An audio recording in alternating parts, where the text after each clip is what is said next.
एक महत्वपूर्ण विषय कर्म एवं धर्म का सिद्धांत क्या है। सामाजिक व्यवस्था में कर्म एवं धर्म का महत्वपूर्ण स्थान माना जाता है। वैदिक काल में 4 प्रकार का कार्य हुआ करता था। जो व्यक्ति जिस प्रकार का कार्य करते थे, उसी के आधार पर उनका जन्म होता था। कहा जाता है कि वैदिक काल में 4 प्रकार का कार्य हुआ करता था। पहला, पठन पाठन करना एवं धार्मिक अनुष्ठान करना। दूसरा, राज्य का संचालन करना और समाज की रक्षा करना। तीसरा, अर्थ व्यवस्था करना और चौथा, सेवा करना।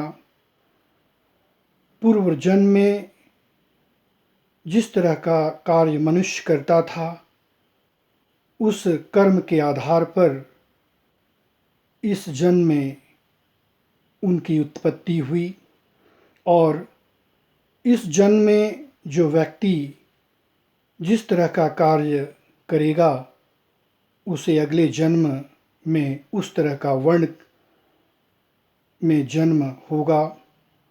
इस तरह से देखा जाए तो ब्राह्मण, क्षत्रिय, वैश्य और शूद्र की उत्पत्ति हुई।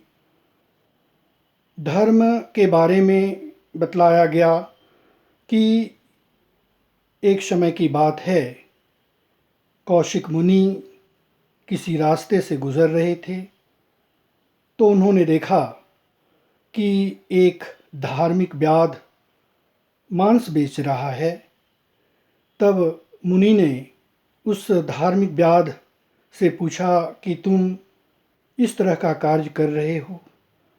तो उस धार्मिक व्याध ने कहा कि मेरा वर्ण मांस बेचने का है और मैं अपना कर्म कर रहा हूँ, जो हमें धर्म की प्राप्ति होगी।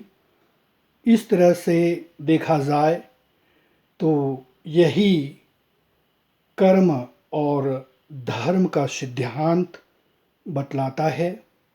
कहने का तात्पर्य यह है कि जो व्यक्ति जिस वर्ण में जन्म लेता है, उसी के अनुसार कर्म करता है, जिससे उसे धर्म की प्राप्ति होती है। वह धार्मिक व्याध यह भी बतलाया कि मुझे इसी वर्ण में जन्म हुआ और उसी के अनुसार मैं कार्य कर रहा हूँ, जिससे मुझे धर्म की प्राप्ति होगी। धन्यवाद।